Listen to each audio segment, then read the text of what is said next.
Rizal. Okay.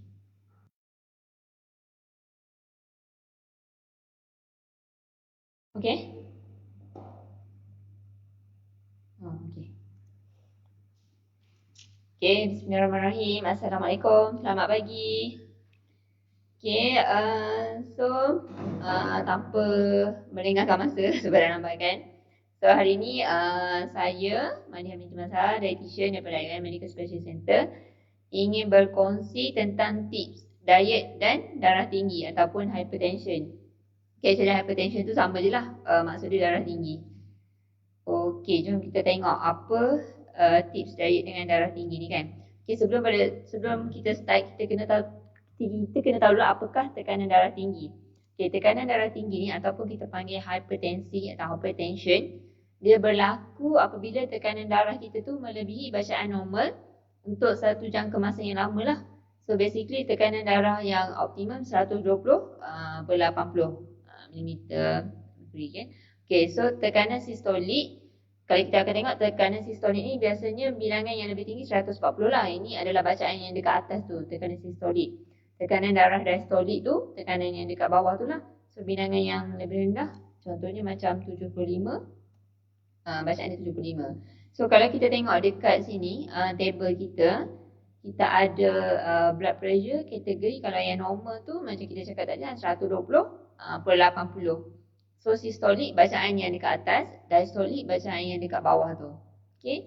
So kalau 120 ke ataupun 120 ke atas ke 129 dan kurang daripada 80, dia jadi elevated hypertension. Kalau 130 ke 139 per 80 ataupun 89, dia punya stage kat situ kita panggil hypertension stage 1. Okay. Kalau 140 ke atas dan per 90 kita panggil stage 2. Dan kalau lebih, maksudnya lebih daripada 180 dan bacaan bawah ataupun bacaan diastolik lebih daripada 120, kita panggil hypertensive crisis. Yang ni emergency care, memang care needed lah. Okay. So kalau kita tengok dekat sini, hypertension, kita kena pasti dia tanda-tanda awal. So penyakit hypertension ataupun darah tinggi ni biasanya dikenali sebagai pembunuh senyap. Sebabnya selalunya macam tak ada simptom-simptom khusus. So antara tanda-tanda awal yang kita boleh tengok adalah contohnya macam bunyi berdengung, kemurungan, penglihatan kabur, sakit kepala, kaki dia bengkak, hidung berdarah, ataupun denyutan jantung dia tak sekata. Okay. Yang ni kita boleh kena pasti melalui tanda-tanda ni. Okay, antara faktor risiko yang boleh menyebabkan penyakit darah tinggi ni adalah kita tengok dia ada history, family history, ada masalah obesity atau kegemukan, tekanan ataupun stres, pengambilan makanan-makanan masin ataupun makanan yang terproses secara berlebihan setiap hari. So aktiviti fizikal dia kurang, merokok dan juga ada ambil alkohol. Okay. Okay, kesan tekanan darah tinggi yang tidak dikawal. So, selalunya kalau darah tinggi ni dia tak dikawal, dia akan membebankan jantung kita lah. So dia akan menyebabkan arteriosclerosis ataupun pengerasan dinding arteri, dinding saluran darah tu lah. So ini biasanya dia akan meningkatkan risiko untuk dapat penyakit jantung dan juga stroke. Okay. Antara penyakit-penyakit kronik degeneratif yang lain seperti retinopati, paru-paru bayi, penebalan dinding jantung ataupun penyakit yang berkaitan dengan jantung. Lepas tu ada pengerasan dinding arteri, especially dekat jantung, buah pinggang dan otak. Ini boleh membawa maut lah. Okay. So apa yang perlu kita lakukan untuk kita atasi kita punya masalah darah tinggi ni? Okay, yang first kali kita kena make sure kita capai berat badan yang normal.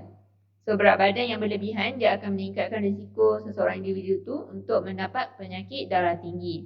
So let's say kalau tuan-puan berjaya mengurangkan 1 kilo berat badan, so tuan-puan telah berjaya mengurangkan 1.5 tekanan darah tuan-puan. Okay. Yang kedua, kita kena kurangkan pengambilan makanan yang bergaram lah. So diet rendah garam ni kita amalkan untuk kawal hypertension ataupun darah tinggi.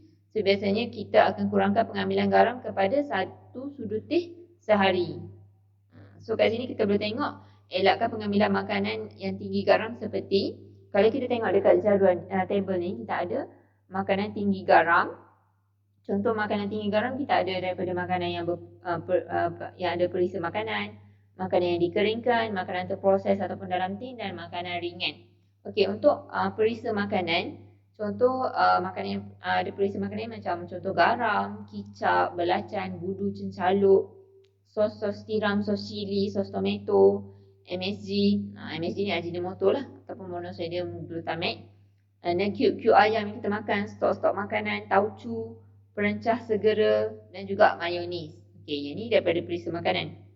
So untuk makanan yang dikeringkan, contoh macam ikan udang sotong kering, ikan bilis tu kan, jeruk masin, telur masin, sayur, buah jeruk, buah salai. Yang ni makanan-makanan yang dikeringkan. Yang ketiga, grup yang ketiga adalah makanan yang terproses ataupun makanan yang dalam tin.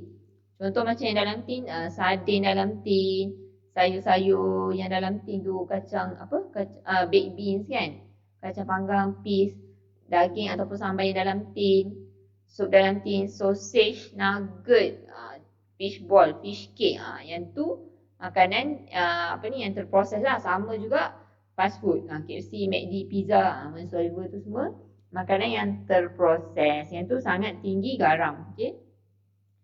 So yang next, group yang keempat adalah makanan ringan. Makanan ringan ni macam keropok-keropok ikan ke keropok udang, mi segera, mi yang berkuah, papadum. Papadum pun tinggi garam. Maruku, keju, makanan segera lah.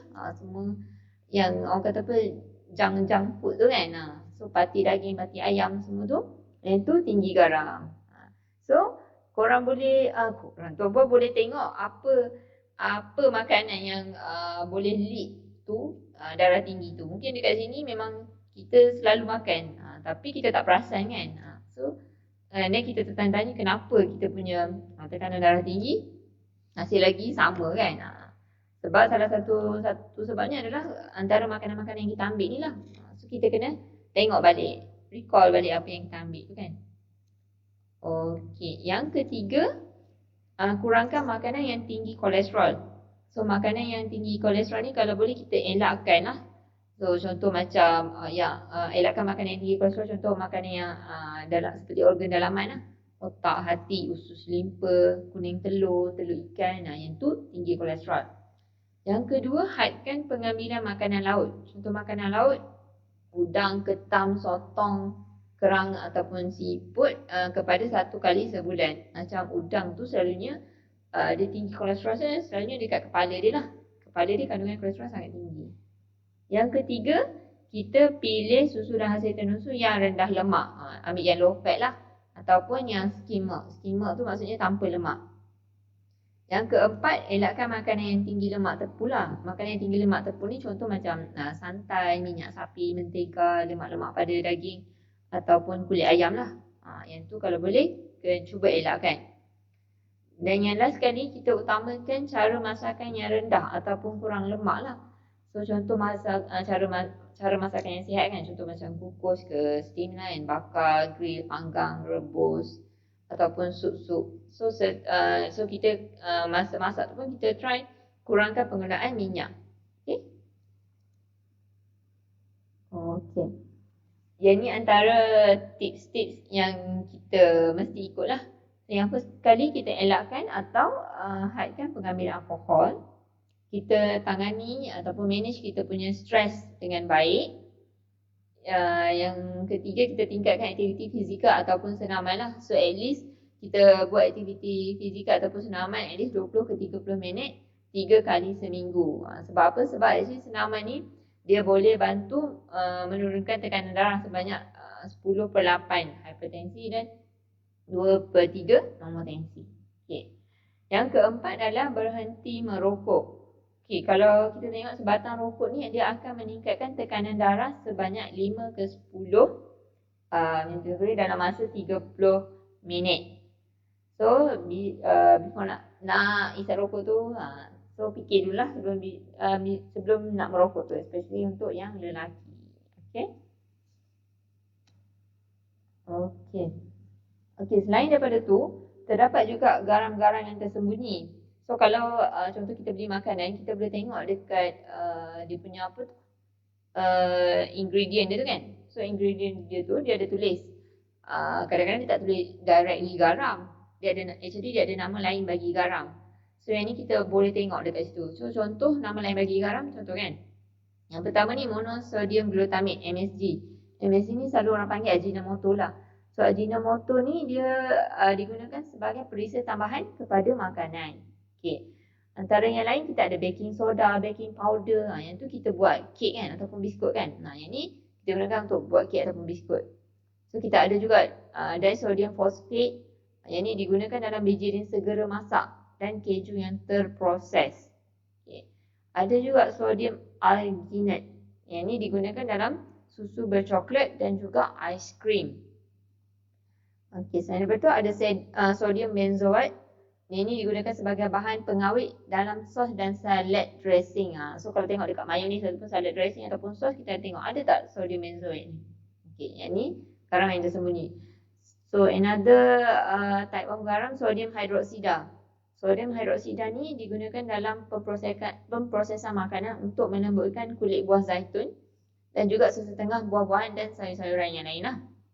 Okay, kita ada sodium nitrate. Sodium nitrate ni digunakan dalam memproses daging dan sausage. Okay, so kalau ada di daging dan sausage tu, kita tengok dekat dia punya ingredient tu ada tak sodium nitrate ni. Okay, next, sodium propionate. So yang ni digunakan dalam setengah kek dan roti. Dia untuk menghalang pertumbuhan kulat dan keju pasture. Yang last sekali sodium sulfate. So yang ni digunakan sebagai pengawet dalam buah lah. Selalunya buah-buah kering. Contoh macam prune ataupun apricot. So dia ada guna sodium sulfate. Okay. Okay. Macam mana kita nak kurangkan garam dalam masakan kita? So biasanya kita boleh kurangkan garam dalam masakan kita seharian. So kita keperluan kalau ikutkan dalam 2400 mg natrium sehari lah, which is dalam 1 sudu teh garam. So kita ambil 1 sudu teh garam je sehari. So kita guna perisa semula jadi dalam masakan lah. Contoh macam kita guna lime juice kan, perahan limau nipis dalam masakan. Yang sup tu kan. Dan ni kita guna serai, kita guna rempah ratus. So dalam masakan sehari kita guna barang-barang macam tu lah, bahan yang semula jadi. So kalau boleh elakkan guna cube ataupun paste ataupun paste perasa dalam masakan kita lah. Okay, yang next sekali, kalau kita dah gunakan sos chili ke tomato ke sos tiram ke kicap ke dalam masakan, kita try to avoid tambah garam. Sebab actually yang dalam sos tiram ke ataupun kicap tu dia dah masin dah. So korang just guna yang tu je, guna yang tu je, tak perlu tambah garam. Yang last sekali kita elakkan amalan tambah garam secara terus dekat meja makan. So yang ni kalau boleh macam kita panggil apa, salt sparing lah. Bila makan tu baru kita letak garam atas tu. Tapi jangan terlalu banyak. Okay. Okay, yang ni tahu tak actually dunia rasa manusia, dunia rasa kita ni, dunia rasa manusia dia boleh berubah dalam masa a few weeks je, dalam masa beberapa minggu. So maksudnya semakin meningkat usia ni, dia rasa akan semakin kurang peka. Okay, so kalau kita tengok dekat kita punya lidah, yang dekat depan kita ni dia rasa manis, kat tepi dia rasa masam, yang dekat belakang ni dia akan rasa masin, yang dekat belakang sekali dia kita punya rasa pahit lah dekat situ. So dari rasa ni dia akan berubah. Okay. Okey, itu saja daripada saya. Terima kasih. Ada apa-apa soalan? Boleh tanya dekat dekat mana? Dekat komen. So nanti kita akan jawab lah. Right. So far ada apa-apa soalan?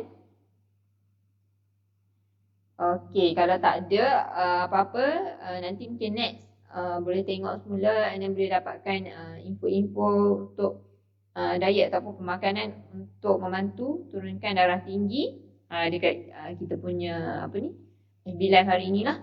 Okay, kalau ada apa-apa soalan boleh je komen kat situ. Nanti insyaAllah kalau saya tengok semua, saya akan komen dekat apa ni, saya akan reply dekat komen tu.